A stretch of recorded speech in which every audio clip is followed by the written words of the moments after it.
ხალხის ძალა დიდი იმედია და მგონია რომ ეს პოლიტიკურ ძალაზე უფრო დიდია დღეს. ოპტიმიზმის მქონე ადამიანებს ხშირად ეუბნებიან ხოლმე, რომ ბაბლის ტყვეობაში შეიძლება იყოს ის ბაბლი გასკდა და მგონია რომ გაფართოვდა? სამ გაფართოვდა. რა აჭკუადევს ამ კანონის უკან შემოbrunებაში. წყალი შესდით ფეხებში უკვე დაკარგული კუნძულებიდან ჩვენ გვესმის ძალიან მნიშვნელოვანი ხმა, ძალიან მნიშვნელოვანი პროტესტი. არსებობს რაღაც ექსკლუზიური უფლება, რომელიც უნდა მოიპოვო პოლიტიკაზე საუბრისას? ძალიან ადვილია, რომ მაგალითად დინარაძეზე უკეთესად გესმოდეს პოლიტიკა. აი არტისტი კი არა, ვინც გინდა იყო, არ აქვს ამას მნიშვნელობა. საბეჭდილება მაქვს, რომ ამ წელს დასაწყისში უფრო მეტი ხალხია ქუჩაში, ვიდრე შარშან დასაწყისში იყო. საზოგადოებამ აღმოაჩინა, რომ მას შეუძლია ხელისუფლების კონტროლი. რა გაბრაზებს ამ შემთხვევაში არა როგორც რეჟისორს, როგორც მოქალაქეს ყველაზე მეტად. ესენი ამბობენ, რომ ეს ქვეყანა მათია და არ არის ეს ასე. იმაზე არ ბრაზდები ხოლმე, რომ ბევრ დროს გაკარგინებს აქციები. ვიცი, რომ ამას თუ არ გავაკეთებ, ვერაფერს აღარ გავაკეთებ სხვას და შესაბამისად აქ მშვიდდები და აღარ ვბრაზ. ვიცი, რომ რუსთაველიდან მოდიხარ პარლამენტთან იყავი დილას და საღამოსაც იქაპირებ, ხო, წასვლას. როგორი განწყობაა საპროტესტო აქციაზე? ძალიან ამაღლებული საბრძოლო შემართებით და გამარჯვების დიდი სურვილით და იმედით. ძალიან ბევრი სტუდენტი იყო და მათი შემართება ძალიან გადამდებია და ძალიან ბედნიერი ვარ, რომ ეს ვნახე. ჯეროდა რომ ასე იქნებოდა, მაგრამ ამის ცოცხლად ნახვა მაინც ძალიან დიდი ბედნიერებაა. რაღაც შთაბეჭდილება მაქვს, რომ ამ წელს დასაწყისში უფრო მეტი ხალხია ქუჩაში, ვიდრე შარშან დასაწყისში იყო. შენც გაქვს იგივე განცდა? კი, ხედავ, არა მარტო განცდავ, ხედავ ცხადია ეს, იმიტომ რომ მე შარშანაც აქციებზე პირველივე დღიდან ბოლო დღემდე დილის 10 საათიდან ვიდექი ხოლმე და კარგად მახსოვს იმ აქციების დინამიკა და შემიძლია შევადარო დღევანდელ დღეს. და ფაქტია, რომ მეტი ადამიანია და ლოგიკურიცაა, იმიტომ რომ პირველ რიგში ჩვენ მაშინ რაც ძალიან დიდი შრომის და ბრძოლის ფასად მოვიპოვეთ, ეს ისევ გადაწყვეტეს, რომ უკან წაგვართვა, გარდა ამისა მოვიპოვეთ ევროკავშირის კანდიდატის სტატუსი და ესეც ძალიან დიდი გამარჯვებაა და ვხედავთ, რომ უკვე მოპოვებული, ვთქვათ, მიღწევა საფრთხის წინაშე დააყენეს და ეს არ იყო დიდი ხნის წინ. ეს ბრძოლა და ამ ბრძოლის სურვილი ჯერ კიდე არ განელებულა შესაბამისად უფრო მეტი ადამიანი გაბრაზდა რომ მათ ართმევენ იმას რაც ძალიან დიდი წვალების ფასად მოიპოვეს და უფრო მეტი ადამიანია ქუჩაში ამას რა თქმა უნდა ერთვის ფეხბურთიც და გამარჯვება დიდი რომელიც ასევე ევროპისკენაა მიმართული და ყველა გზა აქეთ მიდის გარდა ჩვენი მთავრობისა და შესაბამისად ძალიან ბევრი ადამიანი გამოვიდა ქუჩაში, რომ ამ მთავრობას მიუთითოს მათთვის მისაღები და ადეკვატური გზა. აი, განსხვავება რა არის რაოდენობის გარდა შარშანდელსა და წლევანდელს შორის? მე მგონი გამარჯვების მაგალითი. პრეცედენტი ეს სანიშნელოვანია და შარშან ყველაზე მეტად, როცა მეკითხებოდნენ ჩემი მეგობრები, რატო ვიყავი ეგეთი გახარებული, იმიტომ რომ იმაზე მეტად გახარებული ვიყავი ვიდრე სხვები. ეგ იყო მთავარი პასუხი, პრეცედენტი არის ძალიან მნიშვნელოვანი, იმიტომ რომ საკმარისია ადამიანებმა გაიგონ გამარჯვება, ისინი იჯერებენ საკუთარ შესაძლებლობებს, მით უმეტეს, როცა გამარჯვება ჩვენთვის ცენტრალური სიტყვაა და ეს მთავარი სიტყვაა ქართველი ადამიანისთვის და სწორედ ეს გამარჯვება ძალიან ბევრი წლის მანძილზე გაუფასურებული იყო. და მათ ნახეს რამდენიმე გამარჯვება მიყოლებით და მგონია, რომ ეს შეგრძნება რაც ქართველისთვის სასიცოცხლოდ მნიშვნელოვანია, ამაღლებს განწყობას და ბრძოლის უნარიანობას. ამიტომაც მგონია, რომ დინამიკა შეიცვალა და ის კიდევ უფრო მკვეთრი და მკაფიო გახდა, კიდევ უფრო ცხადია ქართველებისთვის ჩვენთვის, რომ თუ იბრძვი საკუთარი მომავლისთვის, შენაღწევ შედეგებს, იმიტომ რომ ხო ცხადია, რომ ჩვენ როგორც ქვეყანა მოვიპოვეთ ევროკავშირის წევრობის კანდიდატობის სტატუსი მოქალაქეებმა და ამ ქვეყანას წარმოვადგენდით მოქალაქეები და არა ვთქვათ მთავრობა ეს კი არ ვიგონებთ ამას ეს პირდაპირ თქვა ევროპარლამენტარების გამოსვლებში, რომ ეს განაპირობა პრინციპში ქართულმა ხალხმა. თუმცა მთავრობა მაინც საკუთარ დამსახურებად თვლის ამას. ხო, მაგრამ ამის ხალხს არ ჯერა, მეტიც ეცინება და ყველასთვის ცხადია ეს, ნუ ეხლა როგორ შეიძლება რომ ეს ვინმეს დააჯერო, რომ ხალხი რომელიც ყველა გზით ხელს უშლიდა ამას, შეიძლება რომ მიბიჩნიოთ ეს მათ დამსახურებად პირიქით. ჩვენ მგონია რომ მე მგონია რომ ეს იყო მათთვის ერთადერთი გზა, როგორც შეიძლება რომ შეეფასებინათ ეს, თორე საერთოდ არავინ არ იყო ბედნიერი ამ. გამარჯვების პრეცედენტი მეც მგონია რომ მნიშვნელოვანია და ბევრი კითხულობს რა აჭკუადევს ამ კანონის უკან შემოbrunებაში, რომელიც შეიძლება ხელისუფლებისთვის სულაც არ იყოს სასარგებლო, ხო, შედეგის თვალსაზრისით. და ერთ-ერთი ვარაუდი, რაც მგონია რომ ჭკუასთან შეიძლება ახლოს იყოს, სწორედ ეს არის, რომ გამარჯვების პრეცედენტის მეხსიერება არ ქონდეს ხალხს და ის რაც მონაპოვარი გონია დათმოს. შენც გონია რომ ეს გამარჯვების პრეცედენტი საშიში შეიძლება იყოს ხელისუფლებისთვის? მე მგონია რომ ფატალური შეიძლება იყოს ხელისუფლებისთვის, არათუ საშიში.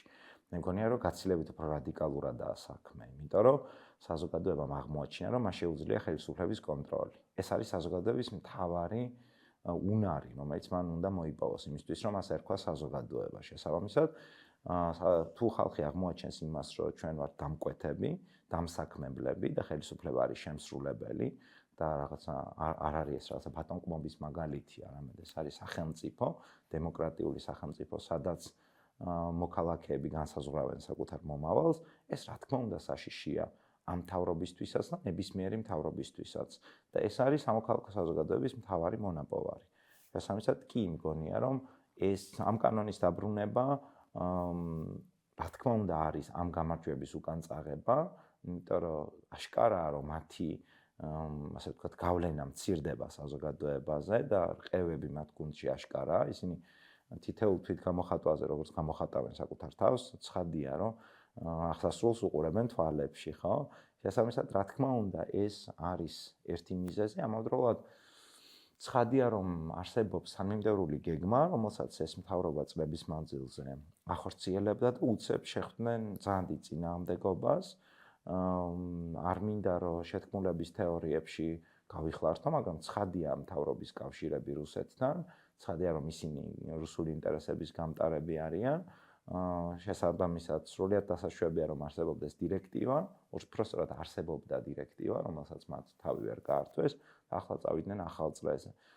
ძალიან უცნაურად მიმაჩნია მაინც, რომ ამ ყველაფერს აკეთებენ არჩევნებამდე ასე ცოტა ხნით ადრე, იმიტომ რომ ცხადია ეს დააგდებს მათ რეიტინგს და იმოქმედებს მათ მომავალზე, ხო, მათ პოლიტიკურ მომავალზე.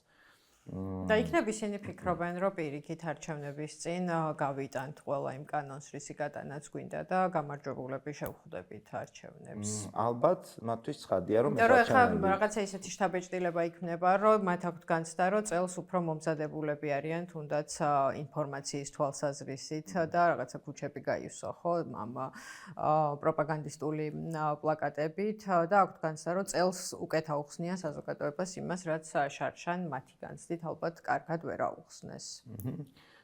ცხადია რომ ისინი ცდილობენ რომ რაღაცები მოასწრონ, იმიტომ რომ თვითონაც ხვდებიან რომ ამ ხელოვნურავლესობით ისინი ვეღარ აღმოჩნდებიან პარლამენტში და მათი გავლენების შესუსტება, შესაბამისად კანონების მიღება აღარ იქნება ასეთი მარტივი მათთვის. თუმცა მგონია რომ მათი საინფორმაციო კამპანიები ზუსტად ისეთივე იაფასიანია როგორც შარშან იყო, შარშან ნახეთ რაღაცა ფოტოები გაყიდული ხალხი და რაღაცები ეწერა, ხო, მართლმადიდებლობის სამშობლოს გამყიდველები. ზუსტად ასეთივე იაფასიანია მათი კამპანია და იმდენად ნაჩქარევია ყველაფერი, რაც საკეთებენ, რომ დააკვირდეთ ამ ფოტოების და ამ ტექსტების ხარისხს, ეს როგორ წერია, როგორ არის გაკეთებული. ერთადერთი რაც გრჩება შთაბეჭდილება და მგონია რომ ეს ამჟღავნებს მოკლედ მათ მომზადებლობას. ეს ხარისხი, უпростоრად ეს უხარისხობა ცხადია რომ ეს ნაუცბათებია, უცებარი გაკეთებული და არ არის ამზად ამისთვის. და მთლიანად ცხადია რომ წყალი შესდით ფეხებში უკვე და ძალიან მძიმეა მათი რეალობა ყველა მიმართულებით. ამიტომაც ხომ მგონია რომ არ არიან მომზადებულები, ამბობენ რომ მომზადებულები არიან, ცდილობენ რომ არ დაკარგონ თქვათ კონტროლი და წონასწორობა, მაგრამ მგონია რომ ეს გარდაუვალია. და იქნება არიციან სწორი მომზადება როგორია, იმიტომ რომ თუნდაც ამ ბანერებმა, პლაკატებმა, რაც ქუჩაში გამოაკრა, რაღაცნაირად აჩვენა, რომ კარგად არ ესმის მის დამზადებელს, რას კითხულობს თუ როგორი ფორმით არის ადამიანისთვის სათქმელი მისატანი, იმიტომ რომ მე არ მეგულება ადამიანი ქუჩაში მოსიარო, რომ ესე წვრილი ბევრი ტექსტი წაიკითხოს და აღიქვას. არავინ არ დაფიქრდა მე მგონი მაგაზე, რომ ეს ვისთვის არის, რა ენაზე ველაპარაკები, რას გაიგებს აქედან. მე მგონია რომ არა მარტო ამ მიმართულებით, ზოგადად ესენი ძალიან სულად მომზადებული ხალხია და მათი რესურსი უფრო და უფრო მეტად იწურება. მათ არ აქვთ საერთოდ კავშირი ახალგაზრდებთან, იმიტომ რომ ესენი არიან რაღაცა რეტროგრადების ჯგუფი, რომლებთანაც თვით იდენტიფიკაციას ვერ ახდენს ახალგაზრდა თაობა. მათი საკომუნიკაციო კამპანიები და აბსოლუტურად ყველაფერი, რასაც ისინი აკეთებენ, არის ძალიან ძველმოდური და ეს აღარ მოქმედებს.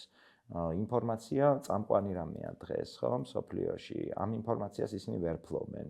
უკვე აბსოლუტურად ყველა დედაჩემის და ბებიაჩემის თაობის ხალხიც კი ახერხებს, რომ ვთქვათ, fake news-ი ამოიცნოს და ეს ძალიან მარტივი გასარჩევია უკვე და ხშირად გამიგია, რომ ამბობენ, რომ ბოტები და ტროლები და ამ ტერმინებს უკვე ისინიც არჩევენ და მოკლედ ის აუდიტორიაც კი, რომელიც ესეც საიმედო უნდა იყოს მათთვის, ისინიც კი მზად არიან, რომ ეს გარჩიონ და არ მიიღონ. არა თუ ახალგაზრდები, რომლებიც მათ ირგვლივ უბრალოდ არ არსებობენ, შესაბამისად ვერ განახლდება ეს პოლიტიკური ჯგუფი და შესაბამისად კარგავს გავლენას, იმიტომ რომ რა თქმა უნდა ახლდება ამომრჩეველი, ის ფორმირდება მეტი და მეტი ახალგაზრდით, იმიტომ რომ ახალი ამომრჩევლები ჩნდებიან, რა წამსაც გადააბიჯებენ 18 წელს და ისინი ვერ პასუხობენ მათ მოთხოვნებს და არ ცნობენ იმ საკომუნიკაციო ფორმებს, უბრალოდ არ იცნობენ იმ საკომუნიკაციო ფორმებს და არ აქვთ ის უნარები,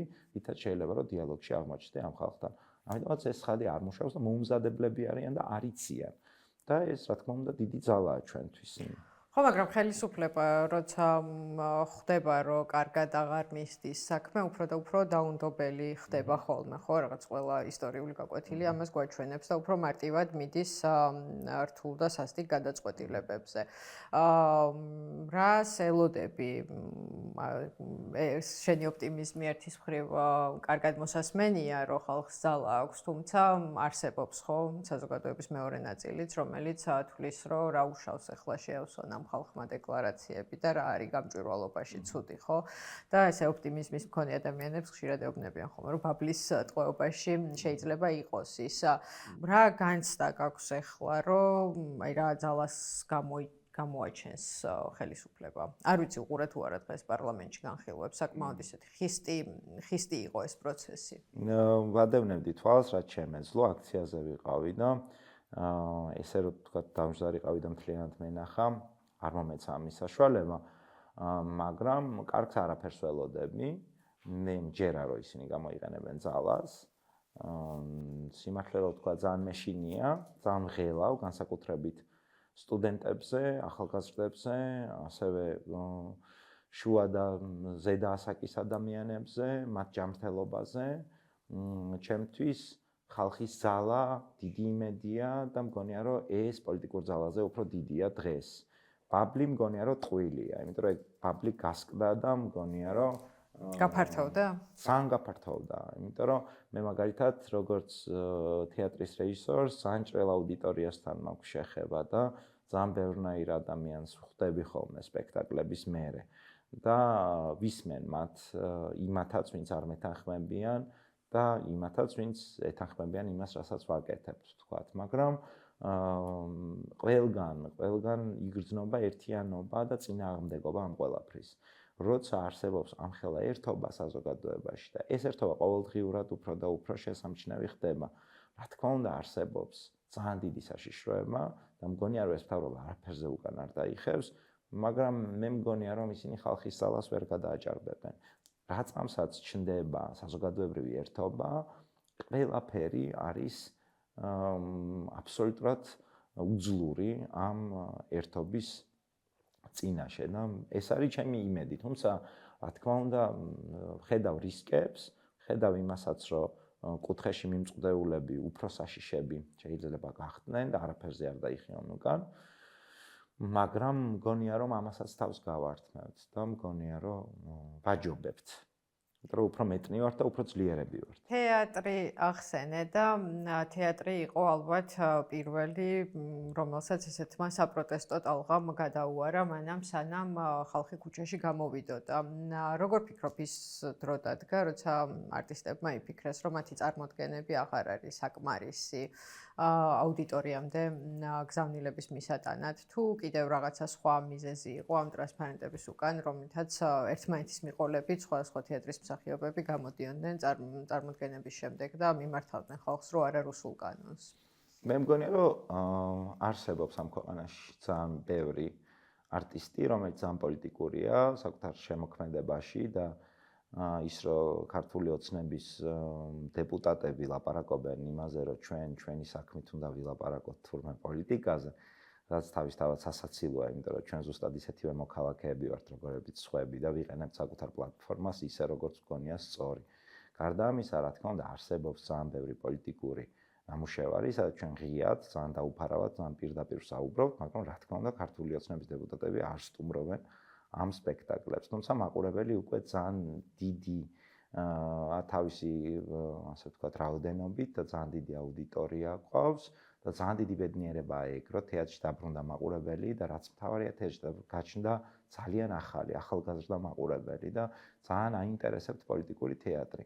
შესაბამისად, დაკვეთაც არის ასეთი თეატრის მიმართ და ის ხდება პოლიტიკური. ანუ პასუხობს იმ გარემოს, იმ დროს, რომელშიც ის არსებობს, ხო? ასე ვთქვათ, არტიკულირებს დროს. შესაბამისად, ეს პლაკატები და პოსტერები, რა თქმა უნდა, არ არის მხოლოდ ერთადერთი თვითგამოხატვა თეატრში. ამის თქმა მინდა, რომ არსებობს ძალიან ბევრი ძალიან კარგი და ძალიან საინტერესო პოლიტიკური ნამუშევარი და ეს ტენდენციურია თეატრში. თეატრი გახდა პოლიტიკური. ანუ ის დაუბრუნდა თავის საწყის. იმიტომ რომ არ შეიძლება რომ თეატრი იყოს გათიშული იმ გარემოს, რომელშიც ის არსებობს და არ აღწერდეს იმ დროს და იმ ადამიანებს, რომელთან ერთადაც იქმნება ეს თეატრი, ხო? ეს პლაკატები გამოწვეულია ასევე დროის გამო. დრო თეატრისთვის მნიშვნელოვანია. თეატრი მყისიერ რეაგირებას ვერ მოახდენს, ხო? დრო ჭირდება, რომ მომზადდეს რაღაც, ვთქვათ, გაანალიზოს თეატრმა, დაამუშავოს რაღაც საკითხი და რეფლექსია ჰქონდეს გარემოზე. და როცა პოლიტიკური ცხოვრება ამდენად დაზაბულია, როცა ის შემოიჭრა ყველგან და ამბობენ, რომ რატო არიან არტისტები პოლიტიკურები. არტისტები იმიტომ არიან პოლიტიკურები, რომ სხვა გზა აღარ დარჩა. შეუძლებელია, რომ იარსება პოლიტიკის გარეშე. თორედ დაალაგებულ ქვეყანაში რომ ცხოვრობდეთ, ალბათ ძალიან მშვიდად ვილაპარაკებდით მეგობრობაზე და ადამიანობაზე თეატრში და მაღალ მატერიებზე. მაგრამ ეს იქცა ფუფუნებად, ასე ვთქვათ რა. ამიტომაც რახან სწრაფად არის გადაწყვეტილება მისაღები, რახან სწრაფად უნდა კონდეს რეაქცია თეატრს, თეატრი საკუთარ პლატფორმას იყენებს მოწოდებისთვის. და ეს ძალიან მნიშვნელოვანია, იმიტომ რომ ეს პლატფორმა შეუქმნია არავის თეატრის გარდა. ეს ნდობა, რომელიც გაჩნდა თეატრის მიმართ, თეატრის და მასში მომუშავე ადამიანების ძალიან დიდი ძალისხმევის შედეგია. და შესაბამისად, ჩვენ შეგვიძლია რომ გავუზიაროთ ჩვენ საზოგადოებას ჩვენი შეხედულებები, ჩვენი ღირებულებები არამხოლოდ სპექტაკლებიდან, არამედ სპექტაკლების შემდეგაც, შიგ-შუა სპექტაკლების გაჩერებითაც, სპექტაკლის დაწყებამდეც და როცა მოგვინდება, იმიტომ რომ ეს პლატფორმა ჩვენ თვითონ შევქმნით, ამ ადამიანების ნდობა ჩვენ თვითონ მოვიპოვეთ, შესაბამისად ჩვენ შეგვიძლია რომ ამ პლატფორმაზე როგორც გვინდა ისე გამოვხატოთ საკუთარი თავი. ესეც შეიძლება იყოს სპექტაკლის ნაწილი, ან შეიძლება იყოს ერთგვარი პერფორმანსის ნაწილი და ესეც თეატრის ნაწილია თავისთავად და ძალიან მნიშვნელოვანია ის, რომ პოლიტიკურ ამინს ქმნის თეატრი. ძალიან ბედნიერი ვარ, რომ თეატრში ამ დროში ვმუშაობ. იმიტომ რომ ხედავ, რომ თეატრი განსაზღვრავს ძალიან ბევრ რამეს და საკუთარ აუდიტორიას არ უცრუებს იმედებს. და ცხადია, რომ თეატრს გაყვება მაყურებელი, იმიტომ რომ თეატრი არის ადგილი, დღეს, რომელიც ჩემი აზრით გვაძლევს საშუალებას ამ ქაოტურ გარემოში დავფიქრდეთ, დისტანცირდეთ და დავაკვირდეთ, ასე ვთქვათ, იმ გარემოს, რომელიც ქმნის ჩვენ ცხოვრებას. და რაც არ უნდა ეცადონ, რომ თეატრი გააჩუმონ, რაც არ უნდა გვემუქრონ სამხატვრო ხელმძღვანელები, რომ ყურით გაგვათრევენ სცენიდან, ეს არ მოხდება და ზუსტად ისე როგორც გააკეთეს ოზურგეთის თეატრის ძალიან ღირსეულმა მსახიობებმა, ისინი საკუთარ პლატფორმას არ დათმობენ. ისინი ყურმოჭრილ სამხატვრო ხელმძღვანელს თავს ყურით არ გაათრევინებენ სცენიდან და ეს ძალიან დიდი გამარჯვებაა, რომ ასეთი დაკარგული ტერიტორიებიდან, რომელიც მიითვისა, ვთქვათ, კულტურის სამინისტროს, ანუ ვთქვათ, მხოლოდ ახალი თეატრის სცენიდან კი არა, ვთქვათ, სხვა თეატრების სცენებიდან, რომლებიც ღიად პოზიციონირებენ, არამედ დაკარგული კუნძულებიდან ჩვენ გვესმის ძალიან მნიშვნელოვანი ხმა, ძალიან მნიშვნელოვანი პროტესტი. ეს ძალიან დიდი გამარჯვებაა.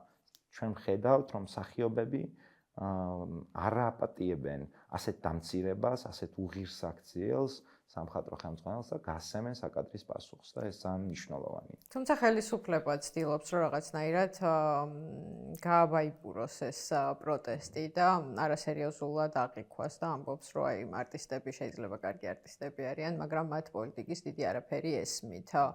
არსებობს რაღაც ექსკლუზიური უფლება, რომელიც უნდა მოიპოვო პოლიტიკაზე საუბრისას, თუ პირიქით არტისტებსაც ძალიან კარგად ესმით პოლიტიკა.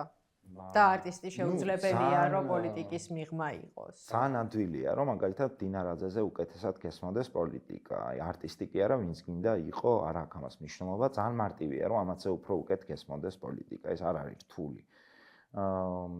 აი ამ მათ პოზიციაში ძალიან მნიშვნელოვანია, რომ დავაფიქსიროთ ერთი რაღაც. ისინი ამბობენ, რომ ესენი ძალიან კარგი არტისტები არიან. ანუ ისინი იძულებულები არიან, რომ დააფიქსირონ, რომ თქვა თეატრი დგას რაღაც პროფესიულ სიმაღლეზე იმისთვის, რომ არ დაუპირისპირდეს მათი ამომრჩეველი. ესე იგი, ცხადია მათსავე პოზიციაში, ცხადია, რომ თეატრს და ხელოვნებას აქვს დიდი გავლენა საზოგადოებაზე, მათ შორის მათსავე ელექტორატზე. თუმცა მეორე მხრივ ცდილობენ, რომ მათ მოწინააღმდეგე ან მათი პოლიტიკის მოწინააღმდეგე არტისტების საპირწონეთ, მათი მომხრე არტისტებიც გამოიყვანონ ხოლმე, ხო, რაღაც კონტრაარგუმენტებით. ამ არტისტებს არ აქვთ ამხელა ნდობა საზოგადოებისგან, იმიტომ რომ აუდიტორია ცნობს კონფორმისტს. ესე იგი, ის ცნობს მთავრობასთან შეკრულ არტისტს და ეს თავისთავად, ესე იგი, ნიადაგშივე გამორიცხავს ამას ხელოვნება, რომ არტისტს უყვარდეს და მოწონდეს თავისი ხელისუფალი, მთლად რომ ვაცლავ ჰაველი იყოს მაინც. იმიტომ რომ შეუძლებელია არტისტი არ უპირისპირდებოდეს ხელისუფლებას ყველაზე მცირე დეტალებშიც კი და არ ატარებდეს საზოგადოების ინტერესს, იმიტომ რომ თეატრი, განსაკუთრებით თეატრი, ზუსტად მე ეს ძალიან საჯარო ხელოვნებაა და თავის-თავში გულისხმობს მაყურებელს, საზოგადოებას, მოქალაქეებს.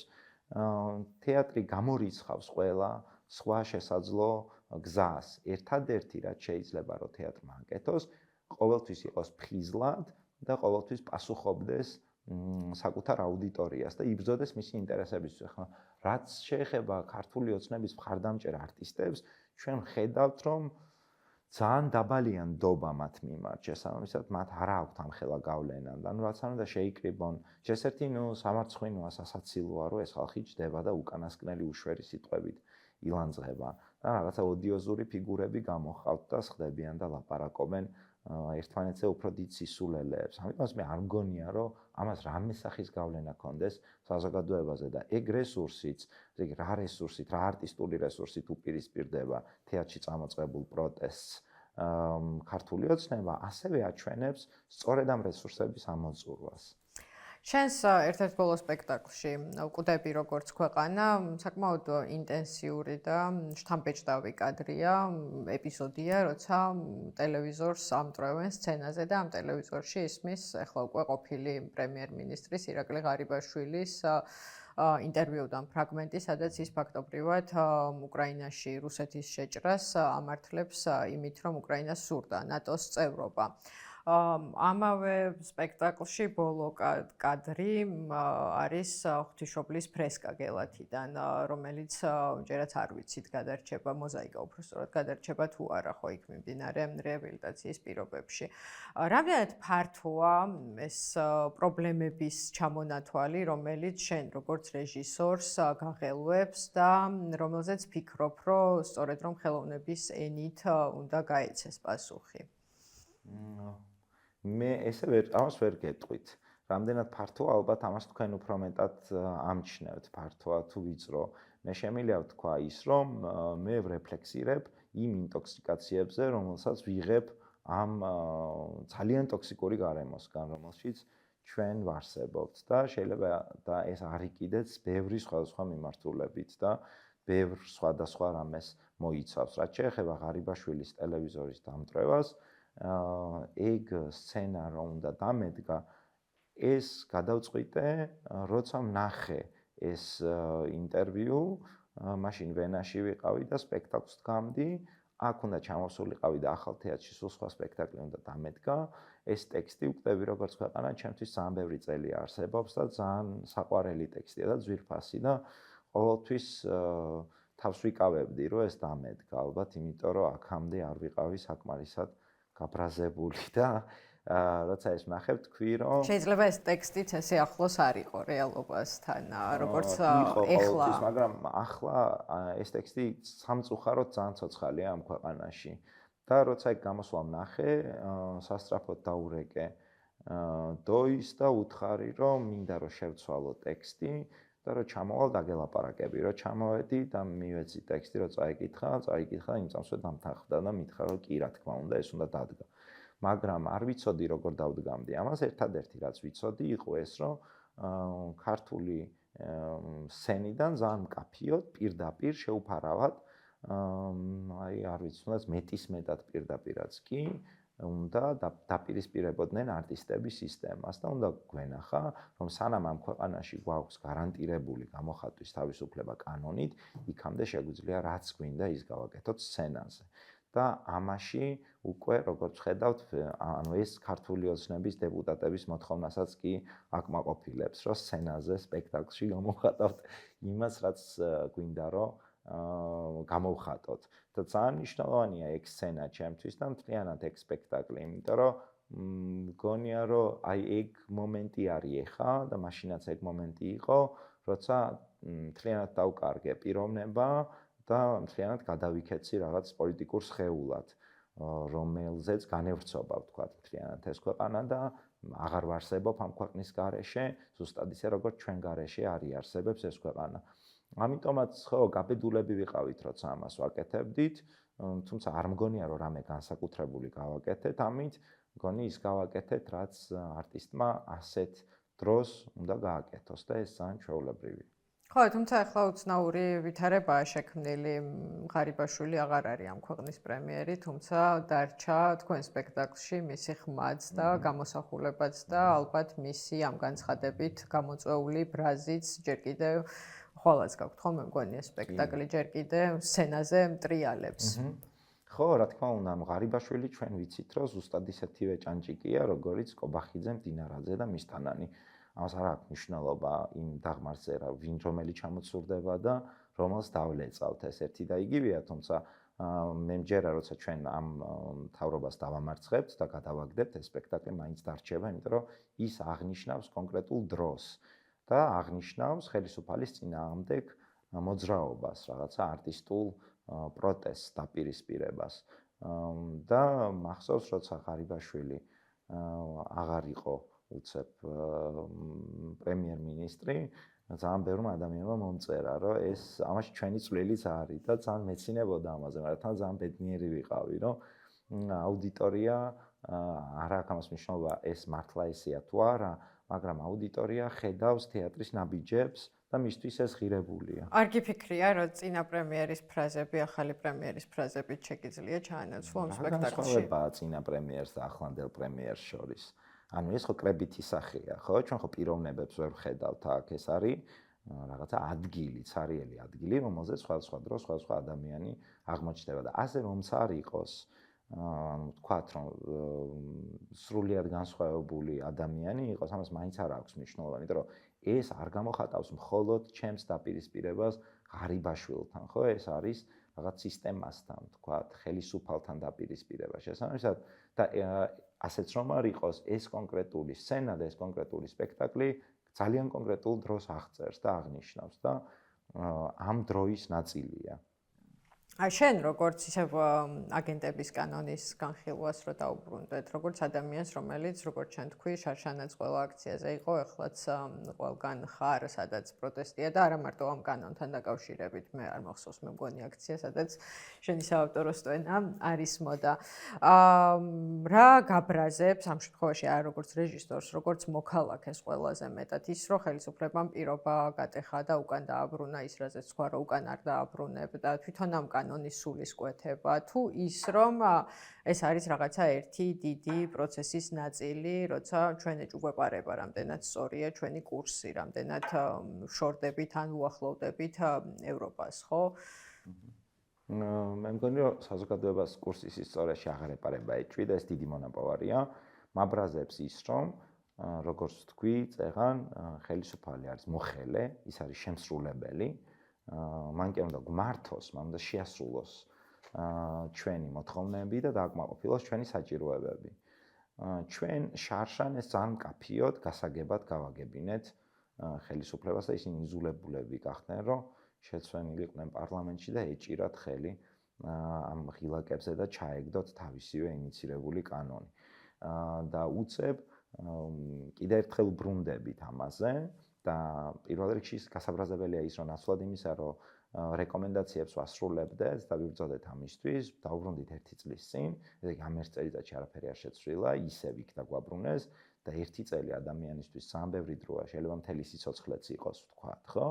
და თქვენს რომ ეს 1 წელი არ არსებობდა, თქვენი მოპოვებული არაფერიც არ არის და ეხლა ყველაფერი ისე იქნება, როგორც ჩვენ გვინდა, ეს ძალიან მაბრაზებს, ამავდროულად მაბრაზებს ის, რომ მათ გონიათ, რომ ამის უფლება აქვთ.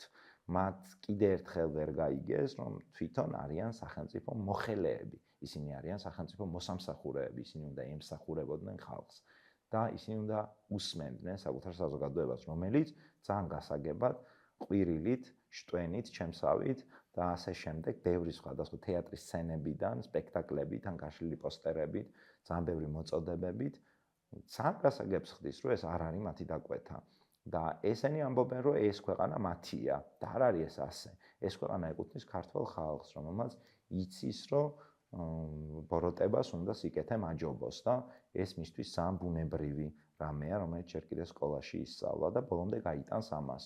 და მაბრაზებს ის, რომ ამ ღირებულებებს, ამ რაღაცა უსიტყვოდ შეთანხმებულ ღირებულებებს, რაც ჩვენში არსებობს, როგორც ერში და მგონია, რომ ეგ არის, რაც ქმნის ჩვენ საზოგადოებას, უბრალოდ დგებიან და ხაზს უსვამენ და ამბობენ, რომ ეს არ არის მნიშვნელოვანი და მნიშვნელოვანი არის მათი პირადი ინტერესები და ეს არ არის ასე.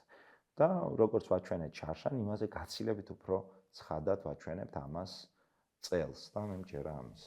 9 აპრილთან დაკავშირებით შენი წერილი გამოქვეყნდა ივა ფეზუაშვილთან ერთად პუბლიკაზე, სადაც ესეთი ოპტიმისტური დასასრული იყო, რომ ჯერა ნათელი მომავლისაც, პროტესტის ძალისაც და ყველა იმ გადატანილი ბრძოლასაც პატივსცემ, რომელიც წინა თაობებს გადაუტანიათ, ხო?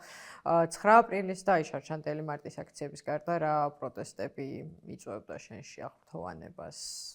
სიმართლე რო გითხრათ, რომელში იყავ ესე თავიდან ბოლომდე ჩართული. შრომითი უფლებებისთვის, სხვადასხვა ადამიანების, სხვადასხვა ჯგუფების უფლებებისთვის ბრძოლაში, სხვადასხვა პოლიტიკურ პროტესტში, გავრილოვის ღამის პერიოდში, სადაც მე ეგ აქციები ძალიან დიდი იმედგაცრუება იყო ჩემთვის, როგორ გადაიქცა ეს ყველაფერი არაფრად და ჯგუფმა, მაშინ ასევე ახალგაზრდების ჯგუფმა, რომლებიც ინიციატორები იყვნენ ამ მოძრაობის, როგორ ვერ შეინარჩუნეს ის ერთობა, რომელიც მაშინ არსებობდა საზოგადოებაში. ვთვლი, რომ შესაძლებელი იყო? აბსოლუტურად დარწმუნებული ვარ, რომ შესაძლებელი იყო. უბრალოდ ამ ჯგუფმა, რასაც მე მათ დღემდე ვერ პატიობ, იმიტომ რომ ძალიან დიდი წვეტა იყო ზუსტად გავრილოვის ღამის შემდეგ პროტესტში და სულ ერთი და იგივე ადამიანები ვიდექით პარლამენტთან და არ გაჩნდა ახალი ძალა. სწორედ ანუ იმან, რომ პროტესტი იქცა ჩვეულებრივად, ამბობდნენ ეგეთ რაღაცებს, რომ პროტესტი არის სამსახური და ჩვენ ყოველდღე მოვალთ, აქ დავსხდებით და წყნარად ლიტერატურაზე ვილაპარაკებთ და რა წიგნები წავიკითხეთ და აი რაღაცა არასერიოზულობად იქცა და ეს ძალიან დიდი მუხტი, ძალიან გაბრაზებული ადამიანები უცებ გადააქციეს რაღაცა პიკნიკზე მოსულ ადამიანებთან რუსთაველზე, ადამიანებად თუმცა რუსთაველზე. შეიძლება ეგ იმის ბრალიც იყოს, რომ უწყვეტი ჯიუტი პროტესტის პრაქტიკა და გამოცდილება არც ისე კარგი გვაქვს.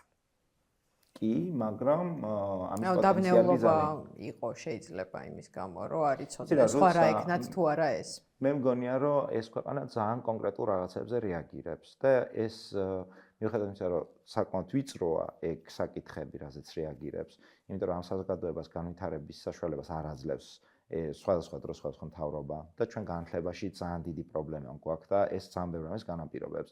მაგრამ მან ძალიან ცხადად იცის 9 აპრილის გამო, აგვისტოს ომის გამო, 90-იანი წლების გამო, აფხაზეთის სამაჩაბლოს ომების გამო, ხო? მან ძალიან ცხადად იცის ერთი რამე, რომ რუსეთი მტერია. შესაბამისად, რუსი გავრილოვი, რომელიც იჯდა პარლამენტში მაშინ, ძალიან ცხადი მიზეზი იყო იმისთვის, რომ საზოგადოებას და მერე რაც მოხდა, რაც გახარიან მოაწყო რუსთაველზე, ამხელა ძალადობა და სისასტიკე ჩვენ რაც ვნახეთ, ძალიან ცხადი მიზეზი იყო იმისთვის, რომ შეგვენარჩუნებინა საზოგადოების ერთიანობა და გვესაუბრა ამაზე. თქვა და ეს ყველაფერი არ გვექცია რაღაცნაირ უსაგნო ლაპარაკად, უსაგნო შეკრებად, მუსიკის მოსმენად რუსთაველზე და ჩამოჯდომად. ანუ არაფერი სერიოზული ამ პროტესტში არ შეიქმნა ჩემი აზრით. არადა ძალიან მნიშვნელოვანი საკითხი იყო, რის ირგვლივად შეიძლებოდა ადამიანების გაერთიანება. რაც შეეხება აღფრთოვანებას, მე ძალიან აღფრთოვანებული ვარ შარშანდელი აქციებით, მარტის აქციებით, იმიტომ რომ იქ ვნახე უკვე ძალიან ბევრი ისეთი ადამიანი ახალგაზრდა, რომელიც იქამდე არ იდგა პროტესტზე, იმიტომ რომ მე იქამდეც ვიდექი და თან სხვანაირად იდგა. ძალიან სხვანაირად იდგა, ძალიან პროდუქტიულად, ძალიან ინტენსიურად, ძალიან ორგანიზებულად და ძალიან ჭკვიანები, ძალიან გამბედავები, ძალიან დიდი ენერგიის მქონე და ძალიან პატარები და ხვდები, რომ იმდენად დიდია მათი შემართება, რომ პროტესტისთვის ძალიან ბევრი წელი აქვს, სანამ დაიღლებიან, სანამ ხელს ჩაიქნევენ, სანამ ნიჰილიზმში გადაეშვებიან, რასაც ეს მთავრობა ამ ქვეყანაში უკვე წლებია თესავს, ხო? და აღფრთოვანება აქ ვნახე, როცა მათ თქვეს, რომ ჩვენც ამ ქვეყნის ახალი თაობა ვართ, ჩვენც ამ ქვეყნის წარმომადგენლები ვართ და ვიღებთ საკუთარ თავზე პასუხისმგებლობას, ვიზიარებთ ღირებულებებს და მზად ვართ ამ ღირებულებების დასაცავად. აღფრთოვანებული ვარ ამით და აღფრთოვანებული ვარ იმავე ხალხით, რამაც კიდევ უფრო პატარებით წელს და ვხედავ, რომ ეგ მუხტი იზრდება და ეგ არის ჩემი ოპტიმიზმის მთავარი მიზეზიც. ისევ სიბრაზეს მიუბრუნდები, იმაზე არ ბრაზდები ხოლმე, რომ ბევრ დროს გაკარგინებს აქციები, როცა შეგიძლია რამე სხვა უფრო საინტერესო ამბებიც გააკეთო ამ დროის განმავლობაში. აღარ ვფიქრობ მაგაზე. დრო იყო რომ აგერ ვფიქრობდი და ვდარდობდი, რომ რაღაცა, ნუ აი მთელი ჩემი ცხოვრება იქცა ერთ დიდ დემონსტრაციად, მაგრამ არ ვფიქრობ ამაზე, იმიტომ რომ მგონია, რომ ეს ყველაფერი რაღაცა ქცევად იქცა უკვე ჩემთვის. ეს ჩემი ცხოვრების განუყოფელი ნაწილია.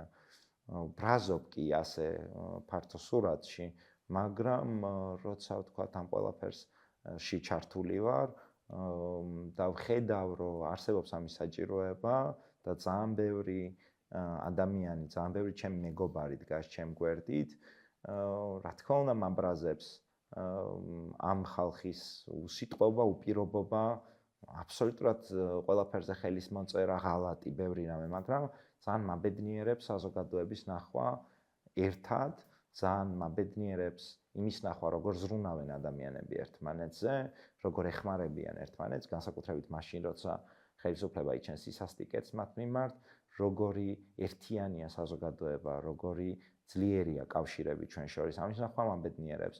ნუ კი, რა თქმა უნდა, მერჩივნებოდა რომ ვთქვათ, არ ყოფილიყო ამ ქვეყანაში ეს, მაგრამ არ გვაქვს არჩევანი, ამ დროს მე არ მაქვს არჩევანი და მგონია, რომ ეს პროტესტი ჩემთვის ძალიან მნიშვნელოვანია და ჩემი პიროვნების ნაწილია უკვე და საკუთარ თავს ვხედავ უკვე ამაში. და ამის ნაწილი ვარ მე თვითონ, რომ სამოქალაქო საზოგადოების გვერდით ვიდგე და ამ საზოგადოების ნაწილი ვიყო, ვთქვათ, და არ გამოვეყო ამას და შესაბამისად მიჭირს, რომ ამაზე გავბრაზდე, იმიტომ რომ ამას საკუთარი თავისგან უკვე ვეღარ გამოვყოფ, უკვე ვეღარ ვფიქრობ იმაზე, რომ ეს რო არა რამდენამეს გავაკეთებდი. ერთადერთი ვიცი, რომ ამას თუ არ გავაკეთებ, ვერაფერს ვეღარ გავაკეთებ სხვას და შესაბამისად აქ მშვიდდები და აღარ ვბრაზობ. კეთილი. მადლობა დიდი. არაფრის, პირიქით მადლობა.